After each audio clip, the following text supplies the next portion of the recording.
السلام عليكم صاحبيال وان idin soo dhaweynaya beeshkayga Cabdiwaxid Beeldaajo idin ku soo dhaweynaya waxa barbarkayga jooga oo aan maanta wada joognaa abwaan caaqil same abwaan uu ku soo dhaweynaya bal farxad bay tahay inaad beeshkayga ka soo muuqato waxaan doonayaa inaan ku weydiiyo gabay aad mar hore tirisay oo ku saabsanaa hablaheena sharafta leh iyo waliba hablaha Soomaaliyeed gabaygaas oo soo baxay berigii ragga qaar ee Morocco iyo xagga u yaaceen marka balabaan waxaan doonayaa gabaygaas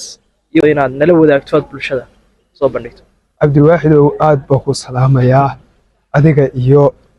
bulshada iyo taageerayaashaada iyo saaxiibadaada kugu xidhan aad baa ku salaamayaa dhamaantood niyo gabaygaasi wallahi horta hadalhayn badan buu dhaliyay waqtiga rag badan waa ku kala cadhoon saaxiib ahayn dumar badanna oo waqtiga ay igu soo dhaweeyeen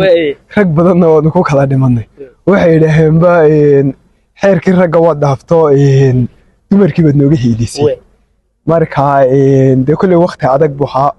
oo leeyay de dumar qurux badan inta la soo sheegay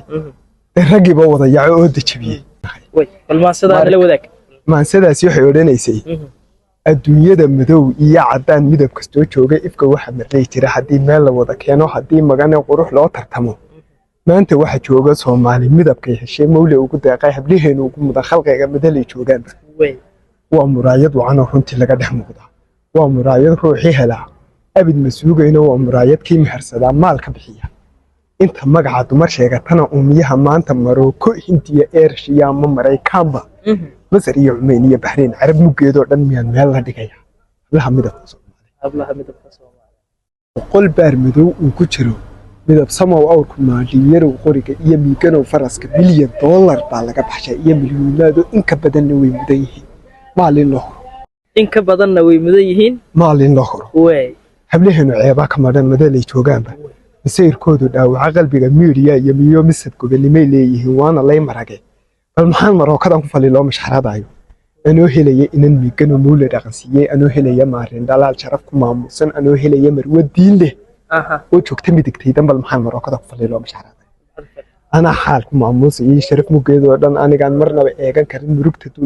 guud taala magacoodu aniga qalbiga abid ka meedhinaha u jabina kuwa aan metelin midabka Soomaaliyeed marka gabaygaasi intaas uu deeq u saabsanaayo waqti